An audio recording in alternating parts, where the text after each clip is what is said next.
Hi, and welcome to the May 2022 Bourne Review. I'm Susan Barlow. First, for some headline news and announcements. Bourne has a new Human Resources Director. Town Administrator Marlene McCullum hired Jessica Rojas, former Human Resources Director in Bridgewater. Ms. Rojas started on May 16th. A heads up to parents, guardians, and all beachgoers, there won't be any lifeguards on any town beaches in Bourne this summer. The town has been unable to find qualified and certified lifeguards. Even offering $20 per hour to start has not led to even 5 qualified candidates, and that's the number that would only cover Monument Beach. The reasons given are that candidates say they need weeks off to vacation with their families, and certifications of lifeguards is low due to reduced training opportunities caused by the pandemic. The Cape Cod Baseball League starts the 2022 season on June 12th. Some players are still looking for host families to house a player for the season. On June 12th, Bourne Braves host the Brewster Whitecaps. Home games are played at the Upper Cape Tech campus and are free. For more information or to see the schedule of games, visit their website, capecodbaseball.org. Prime Storage Bourne LLC, a subsidiary of Prime Storage, a Delaware limited liability corporation with headquarters in Saratoga Springs, New York, paid $47.7 million despite the site only having an assessed value of nearly $7.4 million. The site was formerly a Grand Union grocery store that is sorely missed. An orca killer whale was spotted off Cape Cod on May 17th. Captain Asher Molyneux of the Scalloper Finlander II had woken up and spotted an orca swimming along with a pod of dolphins next to his boat. He was 40 miles east of Nantucket and 25 miles southeast of Chatham. The orca may have been Old Tom, a solitary male that has previously been spotted off the New England coast. Tom's age is unknown, but he is about 30 feet long and weighs 8 tons. The Boston Globe reported after a 2016 sighting. Though orca sightings near New England are rare, they can be found throughout the world's oceans, according to the Ocean Conservancy. The Eptuxet Garden Club of Bourne held its annual spring plant sale on the Saturday before Mother's Day. It was a cold, windy, and rainy day, but a success nonetheless, as many turned out to pick out perennials, shrubs, and trees, and some lovely May flower baskets. The sale grossed $2,100. Funds are used for programming and college scholarships for Bourne residents. Our new select board has Peter Meier as the chairman on a 3-2 vote, 3 votes by Mr. Meier, Mary Jane Mastrangelo, and the new member Melissa Ferretti. Good morning, everyone. I want to thank everybody who came out and voted for me at the last annual election. I'm humbled by the large turnout and the large result that I received. It's eye-opening, and but also, I really appreciate that the town trusted me in being one of their leaders in town. So, again, really, we have 3 more. I now have 3 more years, and now get back to work and work hard. And if you need anything, you can always contact me online or at town hall. Again, thank you very much. I love what I do, and so I'm eternally grateful for that. Judith Froman was also vying for the chair and received a vote from Jared P. McDonald. Mr. McDonald was elected vice chair over Ms. Mastrangelo, and Ms. Ferretti was named the board's new clerk, a position formerly held by George Slade. So hi, Melissa Ferretti, new select board member of Bourne. I'm really honored to have been elected. I am extremely thankful to the voters of Bourne for having faith in me. I am humbled by all of the support that I received, and I'm really eager to dig my heels in and really get working hard to make a difference. Yeah, I've been a resident for 35 years, as many of you know, and I'm just really honored, as I said, to be here, to be the first Wampanoag woman to ever be elected to the select board, and possibly the first Wampanoag person ever is an extremely great honor for me, and I am just really happy. So thanks so much, Bourne voters. Now for our top stories. With no restrictions from the pandemic, Memorial Day ceremonies to honor veterans who made the ultimate sacrifice were well attended. On Saturday, May 28th at 10 a.m., scores of people of all ages came to the Massachusetts National Cemetery to place flags at the 80,000 gravestones for Memorial Day. Bourne has the unique privilege of having a national cemetery. During the mid-1970s, when the National Cemetery System was looking to expand, it determined that the largest veteran population in the Northeast was centered in the Boston area. A search soon commenced to find a suitable site for a national cemetery nearby. The difficult task of locating land which would be available to the government at no cost eventually led to the identification of a 749-acre tract on the 22,000-acre, then known as Otis Air Force Base, as the most likely site.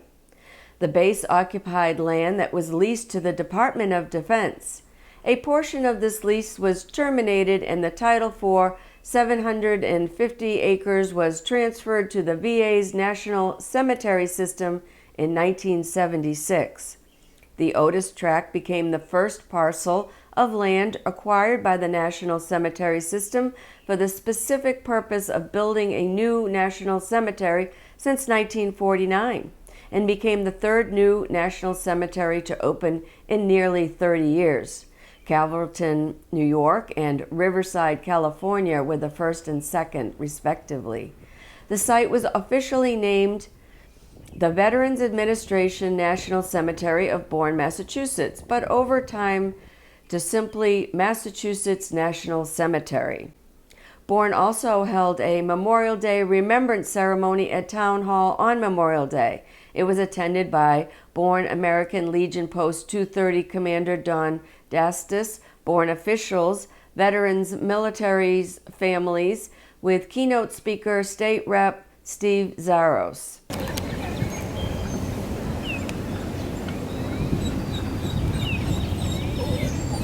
Honor God. Honor the dead. Detail. Put arm. Back left. Face. Ready. Aim. Aim. Aim. Recover.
At the April 29th Wareham Sewer Commissioners meeting, a moratorium on new hookups was instituted. When the system hits 80% of capacity, it triggers a process with the state's Department of Environmental Protection. The moratorium means no new buildings over what is already permitted and no additions that would increase the flow. Wareham continues to seek ways to increase capacity, such as expanded groundwater discharge, a permit to increase the discharge in the Agawam River, standalone treatment plants in some neighborhoods, and the controversial plan to discharge into the Cape Cod Canal at the Mass Maritime Academy. Here's what's happening downtown. Bella Juice Bar, located at 89 Main Street across from the Buzzards Bay Park, has reopened for the season. Work on the Belmont Circle, aka Buzzards Bay Rotary, continues. Workers have been busy installing electricity for the hawk lights that will alert drivers to pedestrians and cyclists trying to circumvent the rotary around the newly installed sidewalks. A ribbon-cutting ceremony was held at Studio 721, a dance and fitness studio for ages 16 and over. They offer all sorts of dance classes from bar to contemporary dance and Pilates. Maria Lever from the Cape Cod Canal Region Chamber of Commerce in Buzzards Bay. We do a lot for the community, and we're so happy to be here. And we congratulate Julia Sykes for opening up 721 Studio, a dance studio. It's a new business in Bourne. We really appreciate it. So we're going to give Julie a few words, a little bit of time to say a few words. Julia. Okay, so I hate public speaking, but we're gonna try. First of all, thank you so much, everyone, for coming. It really, truly means so much to me from the bottom of my heart. This started about a year ago when my dad said, "What are we gonna do with the studio?" He said, "Maybe you could do a private lesson here or there with dance," and I said, "I think I want to do a little bit more than that." So, flash forward to now, we renovated it. We've done so much work on the outside and everything. Okay, 1, 2, 3. Here's an update on striper fishing in the canal by East End Eddie Doherty. Mr. Doherty is a retired Massachusetts District Court Clerk Magistrate appointed by the late Governor A. Paul Cellucci and author of 7 Miles After Sundown, about surf casting the Cape Cod Canal for striped bass, a columnist for the Bourne Enterprise and contributor to several newspapers and magazines.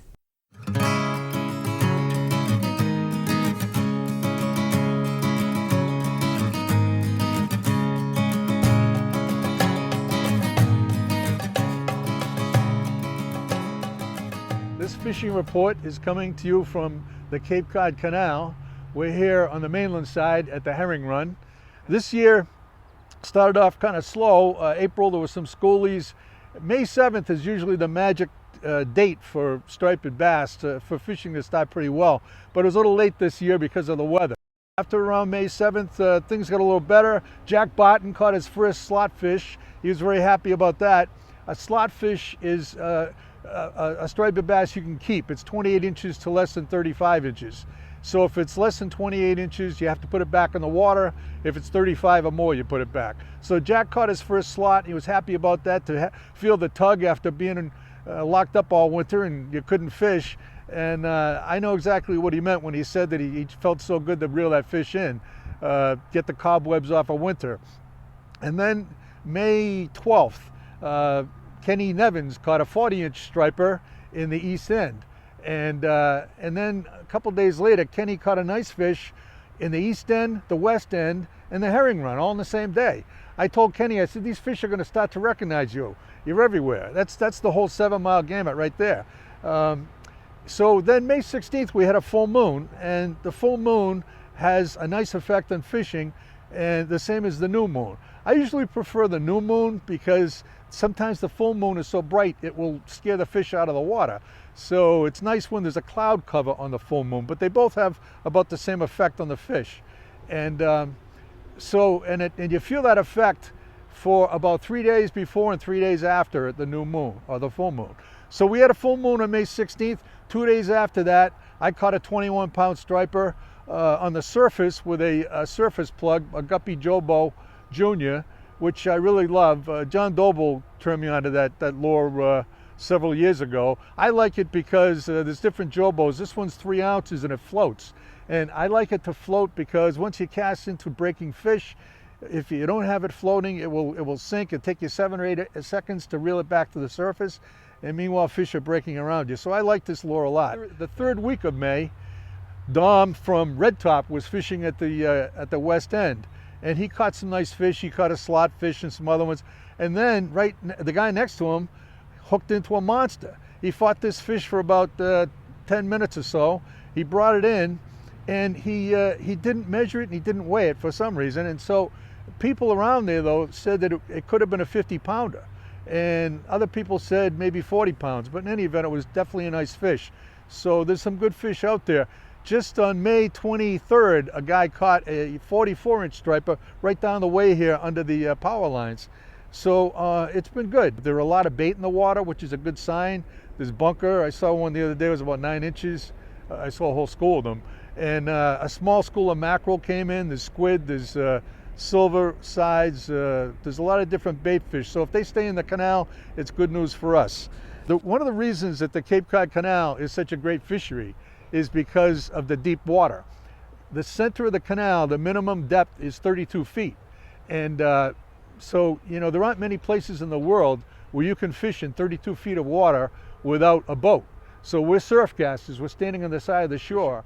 I like any kind of low tide, to tell you the truth, because it affords you a better opportunity to find a good spot to stand, because the water goes out more and you have more flat surface, which is important on the canal because it can be dangerous with all these rocks. I also like low tide because there's less water in the canal. And my theory is that it gives the fish a better opportunity to see a lure. So my tip this month would be that if you're fishing a jig or something on the bottom, like a soft plastic jig, you're bound to get stuck sometimes. If you get stuck on the bottom, what you want to do is reel in all your excess slack, all your line, get it tight, then tighten up your drag really tight. Pull your rod back, point your rod tip at the obstruction and pull your rod back slowly. Just when the line is about to break, just before it breaks, you want to pop your bail open very quick. When you pop that bail open, it will shoot a charge of energy right down the line, and quite often it will free the lure. Until next time, be safe and catch a big one. This is East End Eddie at the Cape Cod Canal. Here's an update on services. Bourne DPW asks you not to bag your recycling. Please dump out your recycling so it's loose inside the barrel. Please place your barrels 2 feet apart with the handles facing away from the street. Wondering what to do with that shrink wrap you just pulled off your boat? Free boat shrink wrap recycling is available in Bourne. Please beware that it's tick season once again. Please be sure to check yourselves, your children, and your pets after being outdoors in the woods or on the grass. Immediately remove any ticks. The CDC recommends that you use clean, fine-tipped tweezers to grasp the tick as close to the skin surface as possible. Pull upward with a steady, even pressure. Don't twist or jerk the tick. This can cause the mouth parts to break off and remain in the skin. If this happens, remove the mouth parts with tweezers. The Council on Aging, located in the Bourne Community Building, 239 Main Street, offers a variety of programs to those 60 years and older. There will be a Veterans Coffee Hour at 9 a.m. on June 8th and July 11th. Call the COA to register. Meet with Veterans Agent Guy Gottschalk and Outreach Coordinator Carrie Finney. A human service grant for fiscal year 2023 seeks proposals from interested public and private, state, and federally recognized nonprofit organizations, agencies, or partnerships to provide projects, programs, and services that address unmet human service needs in our community. Applications will be accepted until July 22nd, 2022. For more info, contact Deborah Oliveira at 508-759-0600, extension 5226. Foot care, financial planning, elder law, and hearing clinic appointments are available to Bourne residents. Please call the front office to schedule an appointment at 508-759-0600, extension 5300. The Council on Aging's Garden Club is looking for volunteers on Wednesday afternoons at 2 p.m. Please call Sherry Best if you are interested, 508-759-0600, extension 5230. Enjoy popcorn and movie on Friday, June 17th at 1 p.m. This month's feature is The Eyes of Tammy Faye. Call the COA office to reserve your spot. Please note the monthly movie will move to Thursdays for July and August. Belfast and King Richard are the features, and both are Academy Award-winning movies. The Council on Aging and all town departments will be closed this year on Monday, June 20th in observance of Juneteenth. There's lots more programming at the Council on Aging. Check out their newsletter online at townofbourne.com. Click on the Council on Aging department and then select Newsletter from the menu on the left. Or stop by and visit the Council on Aging at the Bourne Community Building at 239 Main Street. Here's what's happening at the library.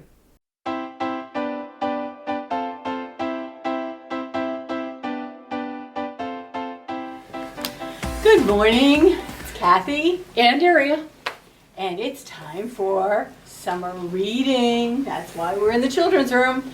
But first, we want to talk about some adult reading, or semi-adult reading. Adult reading? This is a Yes. public library, Kathy. Yes, well, this is The Maid. The Maid Loved it. is a fabulously and funny book.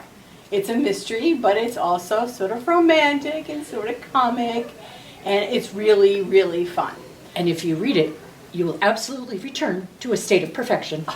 Definitely. So it's a debut novel by Nita Prose, and it's our virtual book club book for Thursday, June 23rd at 7 p.m. You can register to join us. It was a great read. It was quick. I happen to have the audiobook version, which was fantastic. Oh, I'll bet. Yeah. And so if you do hear the audio, one of the phrases you hear over and over, I am looking forward to returning it to a state of perfection. It's hilarious. Read it. See you soon.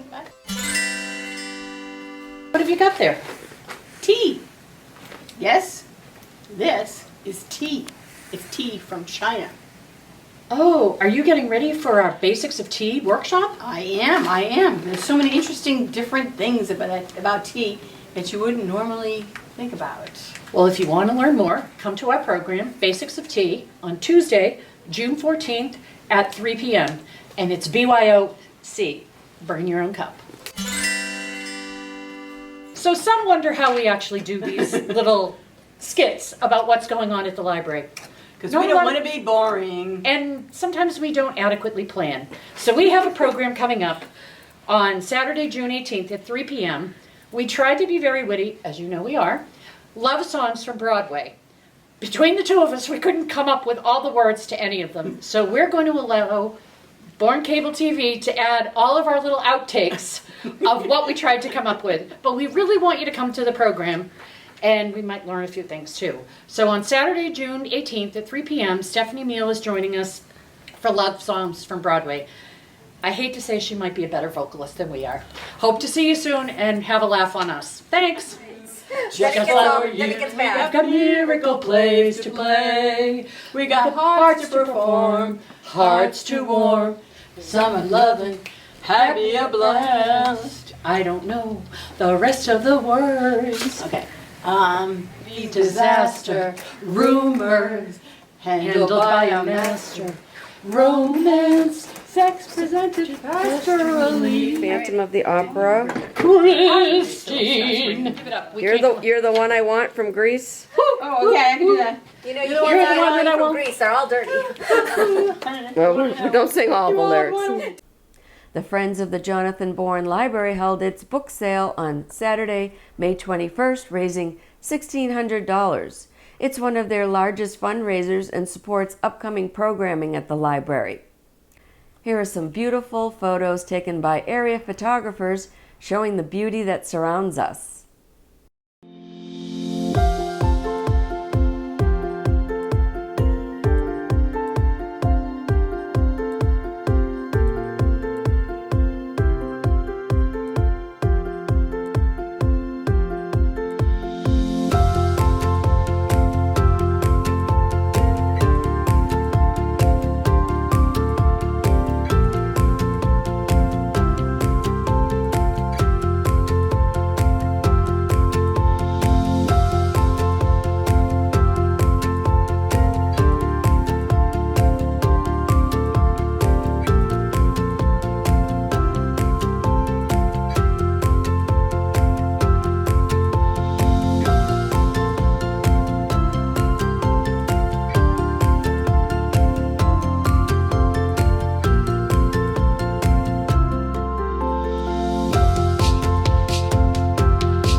Here's an update on COVID-19. One question I'm hearing lately is, what is long COVID and what are the symptoms? Long COVID, aka post-COVID-19 conditions, is an umbrella term used to describe a wide range of new, returning, or ongoing health problems that people experience after first being infected. There is no test for long COVID, and symptoms can overlap with those of other issues, making the condition tricky to diagnose. There is a laundry list of potential symptoms of long COVID. Per the CDC, they most commonly include tiredness or fatigue that interferes with daily life, symptoms that get worse after physical or mental effort, fever, difficulty breathing or shortness of breath, a cough, chest pain, fast breathing or pounding heart, difficulty thinking or concentrating, sleep problems, dizziness when you stand up, such as lightheadedness, pins and needles feeling, changes in smell or taste, depression or anxiety, diarrhea, stomach pain, joint or muscle pain, rash, and changes in menstrual cycles. But these can be symptoms of a wide range of other health conditions, which makes things tricky, says infectious disease expert Amesh A. Adalja, MD, a senior scholar at Johns Hopkins Center for Health Security. Remember that you can order 8 more free home COVID tests from the U.S. government. Go to covidtest.gov. It only takes a minute to order them, and you'll have them on hand if and when you need them. Go to covidtest.gov or just give them a call at 800-232-0233. COVID-19 cases are rising. The CDC is advising people at risk of severe COVID due to underlying conditions to wear a mask when in stores or other enclosed areas with groups of people. There are now medications in pill form that you can take in the first 5 days of being ill with COVID-19 if you are at risk for serious illness due to an underlying condition. Paxlovid is an oral antiviral pill that can be taken at home to help keep high-risk patients from getting so sick that they require hospitalization. Contact your physician to ask if a prescription drug is recommended for you. The state positivity rate is 7.72%. Barnstable County is considered at high risk for COVID-19 infections with a 14-day positivity rate of 10.13%. Recommended actions based on current level are wear a mask indoors in public and on public transportation, stay up to date with COVID-19 vaccines, get tested if you have symptoms, and if you are at high risk for severe illness, consider taking additional precautions. Need a COVID test? Visit barnstablecountyhealth.org or call them at 508-375-6613. Hello, my name is Richie Newbert. I identify as a person in long-term recovery. And what that means to me is I have not had a drink or a drug since December 26, 2010. In my early on recovery, I started with the AA, the traditional steps, traditions, met some really nice people, but connected more with the fellowship side of it. So, and stayed in recovery, stayed away from drinking and drugging, but there was still something lacking. And after a few years into it, I still didn't really know what it was, but I was irritable, not focused. So for some reason, I don't remember the exact date, but I started meditating and going back to nature, which is something I've always felt a connection to. But I would just meditate, no special format, and I felt that a connection like I used to in nature, meditating. I got back into swimming, I got back into lifting weights, all the things I used to do, and it just kind of rolled from there. I got certified in meditation, which just seemed to go hand in hand with the swimming, with the active lifestyle, with connecting with God, nature, and which led me to Richie's Road to Recovery. I am the founder of Richie's Road to Recovery, which is a recovery walk to help people that suffer the effects of substance use disorder and help them identify with a more positive, holistic lifestyle. It's not just a walk, it's just a gathering of people in nature to connect with nature, to reflect and talk about anything that may be going on that affects their recovery. Good morning and happy Memorial Day weekend, and welcome to another episode of Richie's Walk and Talk Recovery in the Nature series. Coming out today, I was thinking of all the topics we've covered so far, and when I was talking about being thankful and grateful, having gratitude, one I don't think we covered is giving back. I think that becomes an important part of recovery. Once you've recovered and you feel better, we can start to give back. We meet on Friday mornings at the Lima Reserve, which is in Wareham, Mass, Bourne line. We meet at 10 o'clock in the morning. We do a leisurely 30, 45-minute walk, slow pace. The idea is just to be mindful, connect with nature, and connect with each other, and help each other on a path of recovery. You can contact me through Facebook, Richie's Road to Recovery, my YouTube channel, which is Richie's Road to Recovery, or we also have a website, richiesroadtorecovery.com. Phone or text 339-832-5387. Hope to help you on your path to recovery, identify anything you may need, and be a source of information. I'm also I'm involved with a couple other groups, the Wareham Wellness Group, which is a collection of just different resource groups that help people in recovery. Currently, I've been in contact back and forth with the Plymouth District Attorney's Office. They were interested in my Richie's Road to Recovery, maybe as a diversion program that might help people seek recovery that might be otherwise afraid to do. So we got some good things going on. Want to open up the recovery field to people that may not even know it exists, and help reduce the stigma and help them. Thank you. Well, here's a look at the calendar with some upcoming events. On June 11th from 11 a.m. to 4 p.m., the National Marine Life Center on Main Street will hold its first annual food truck festival with music, craft fair, and a petting zoo. On June 12th, the Buzzards Bay Eagles will hold a meat raffle. Take a chance on winning one of 18 trays of meats. The Bourne Sandwich Rotary Club announces the return of the Upper Cape Car Show at the Upper Cape Tech High School.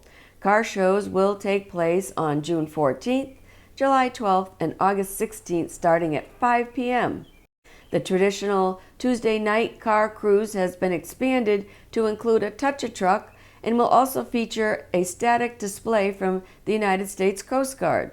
There's no cost for admission, and the Rotary's Hot Rod Cafe will provide food and beverages for purchase. For more information, please visit www.rotaryclubofbournesandwich.org. All proceeds support the Good Works Fund of the Rotary Club of Bourne Sandwich. Rotary supports service-focused nonprofit organizations, awards scholarships to high school students, and supports a variety of local and international charitable causes. Tours of Joint Base Cape Cod are available to the public on Saturday, June 18th, Friday, July 15th, Saturday, August 20th, and Friday, September 16th, and Saturday, October 15th. Each tour is from 9 a.m. to 1 p.m. On June 25th, the Bog Tavern hosts the first Bog Fest. Stop over for some good food and awesome music lineup and the beautiful view. Lawn chair and enjoy some drinks and cornhole. On June 26th, the Monument Beach Polar Bear Club kicks off their 2023 fundraising efforts on Sunday with their Arcan Drive at Monument Beach from 7 a.m. to 11 a.m. to celebrate the halfway mark to the 26th annual MBPC Polar Plunge on New Year's Day. Non-perishable items will be accepted that day.